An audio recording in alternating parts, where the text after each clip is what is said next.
Hello everyone. Today's topic is red blood cells of the circulatory system.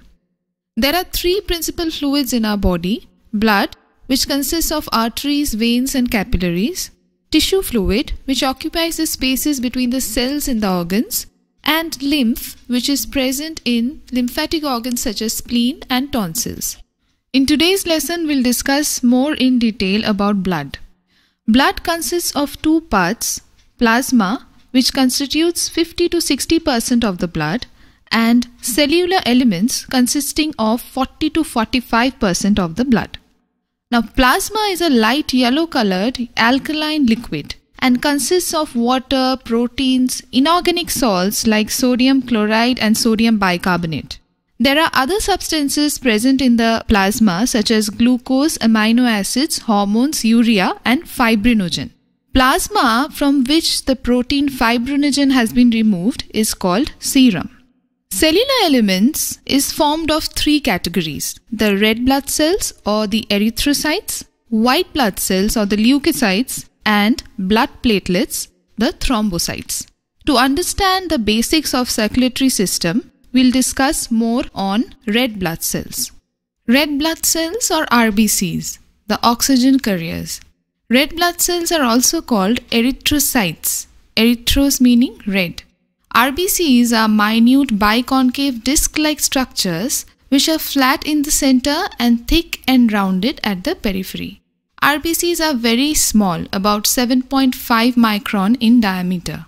The small size plus the concavities on either side provide a very large surface area which makes them very efficient in absorbing oxygen.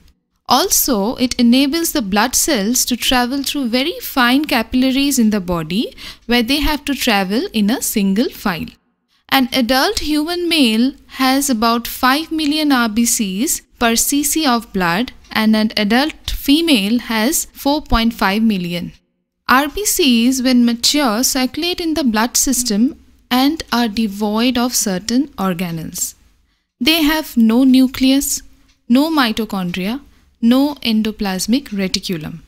Loss of nucleus makes the RBCs biconcave, thus increasing their surface area volume ratio for absorbing more oxygen. Loss of mitochondria means the RBCs cannot use oxygen for themselves. We know that cellular respiration occurs in mitochondria. Thus, all the oxygen absorbed from the lungs is transported and delivered to the tissues unconsumed. Secondly, loss of mitochondria means full transport of glucose in blood plasma unused by the RBCs. No endoplasmic reticulum means increased flexibility of RBCs for their movement through narrow capillaries. Therefore, RBCs are deficient but more efficient. In adults, the RBCs are produced in the marrow of long bones, especially in the breastbone and ilium of hip girdle. In an embryo, they are produced in the liver and spleen. The average life of an RBC is about 120 days, and the old and weak red blood cells are destroyed in the spleen, liver and bone marrow. Their iron part is retained in the liver while the rest is excreted as a bile pigment called bilirubin. Abnormally increased number of RBCs is called polycythemia, and their abnormally decreased number is known as erythropenia. Hemoglobin, the effective chemical constituent of RBCs. The RBCs have a colorless spongy body or stroma which contains a respiratory pigment called hemoglobin. The hemoglobin is formed of an iron-containing part which is called hemin and a protein-containing part called the globin. Hemoglobin has the ability to combine readily with oxygen, forming the compound oxyhemoglobin. This oxyhemoglobin is an unstable compound which readily gives up oxygen to the needy tissues.